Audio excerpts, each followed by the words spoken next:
Bharat Myanmar सीमा इसका fencing शुरू कर दिया है। 30 किलोमीटर फेंसिंग समाप्त हो चुका है। स्ट्रेटेजिक जगहों पर सीआरपीएफ को सफलतापूर्वक लॉन्च करने का कार्यक्रम भी समाप्त कर दिया है। हमने जो घुसपैठ होती थी उसको रोकने के लिए म्यांमार और भारत के बीच में जो आवाजाही का एक समझौता था उसको भारत की ओर से रद्द कर सिर्फ वीजा के बेस पर ही आ जा सकेंगे, ये कानून भी लाए हैं। कई सारे सुरक्षा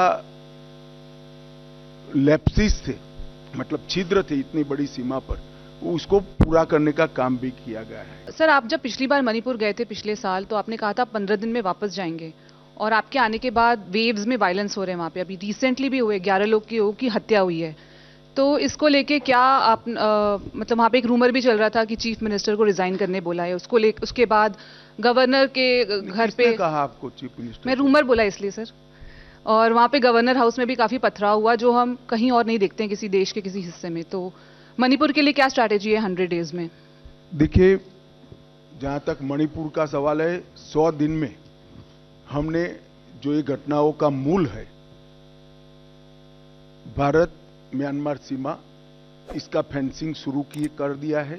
30 किलोमीटर फेंसिंग समाप्त हो चुका है और पूरी 1500 किलोमीटर से ज्यादा जो सीमा है इसको फेंसिंग करने का बजट भारत सरकार ने अप्रूव कर दिया है। एक नंबर 2, हमने वहां पर स्ट्रेटेजिक जगहों पर सीआरपीएफ को सफलतापूर्वक लॉन्च करने का कार्यक्रम भी समाप्त कर दिया है। नंबर 3, हमने जो घुसपैठ होती थी उसको रोकने के लिए म्यांमार और भारत के बीच में जो आवाजाही का एक समझौता था उसको भारत की ओर से रद्द कर सिर्फ वीजा के बेस पर ही आ जा सकेंगे, ये कानून भी लाए हैं। नंबर 4, कई सारे सुरक्षा लैप्सिस थे, मतलब छिद्र थे इतनी बड़ी सीमा पर, उसको पूरा करने का काम भी किया गया है। अभी हाल ही के दिन में 2 घटनाएं, तीन दिन तक हिंसक घटनाएं हुई। इसको छोड़कर विगत 3 महीनों में कोई बड़ी घटनाएं नहीं हुई थी। अब मणिपुर में अभी भी 3 दिन से शांति है। मुझे आशा है कि हम इस पर बहुत अच्छे से कंट्रोल ले पाएंगे। स्थानीय दोनों जातियों से हमारा संवाद भी है, क्योंकि नस्लीय हिंसा है। जब तक संवाद होकर दोनों के बीच में समाधान नहीं होता, कोई परिणाम नहीं निकल सकता।